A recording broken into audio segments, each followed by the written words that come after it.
coffee. I need some pep, but Mom refuses to let me drink it. Like coffee's some adult mystery. And this wouldn't happen in France, incidentally. Drinking coffee, and no one's died of coffee overdose, am I right? Would probably be encouraged, as would beret wearing and meaningful conversations. Anyway, I mentioned I ramble, right? At breakfast, Tatum was eating her sensible all the food groups are represented breakfast. She got the good metabolism, too. And Mom went ballistic on me for not feeding Higgins the cat or making my bed. She probably wanted to throw in a, "Why can't you be more like your sister Tatum?" But has watched enough Oprah to realize this is a bad idea. In protest, I snuck some of her coffee behind her back, and it was not decaf.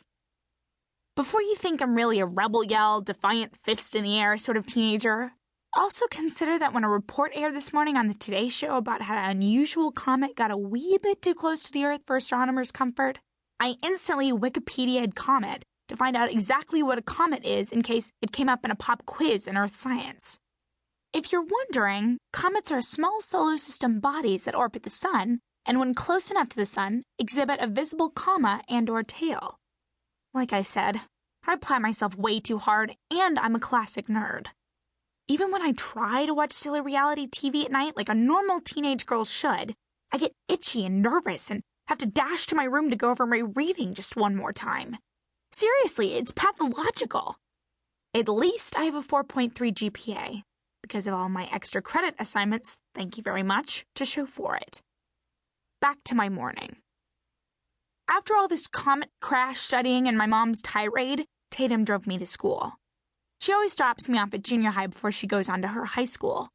The drive is actually one of my favorite times of the day. We listen to NPR and talk like civilized adults. Being in the car with Tatum is almost like being in our own private world, safe from the nonsense. Tatum always makes me think I'm the only person in the world.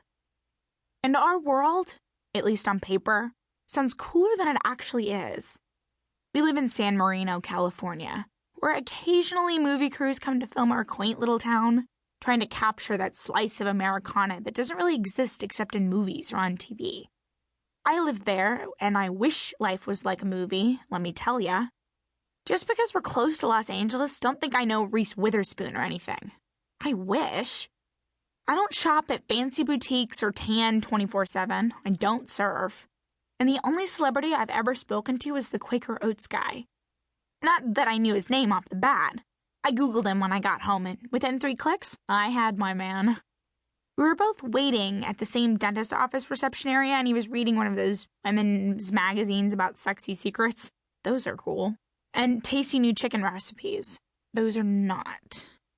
He said to me while perusing some article, "It's about time she got a job." And I had zero idea who he was talking about or what the context was, but like I said, I recognized him from TV, so I nodded and said, "Yeah," and actually hoped he continued to talk to me. Then I realized he may have been slightly insane and no one would care that I had this big conversation with the guy who pitches oatmeal on TV. I was telling Tatum this story just the other day on our way to school, and she guffawed, which made me feel great. I just love our time in the morning driving to school together. But our sealed-off utopia always has to come to an end. She pulls up to my Burroughs Junior High, and I can see these teenage dorks salivating at the sight of her.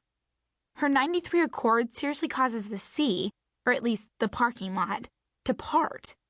Last year, Eddie Potts actually asked me how Tatum could possibly be my sister. Maybe there was a mix-up at the hospital. Did your mom get remarried and then have you? Everyone died laughing, and I felt my heart freeze dry and shatter. When I jump out of the car, Tatum always grabs my hand and gives it a little squeeze, telling me, "Have a great day, okay?" And I always respond back, "Ditto, kiddo." This whole exchange sounds sort of mom, but it's actually quite nice. She always tells me to say hi to Miss Pitt, my English teacher, and her favorite junior high teacher. Tatum's always going on and on about how awesome Miss Pitt is.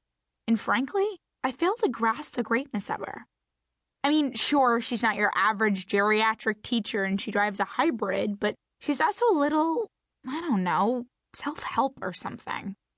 Like that aunt who drinks too much wine at Thanksgiving and wants to really talk, and all you want to do is proofread your English essay before school starts up again on Monday.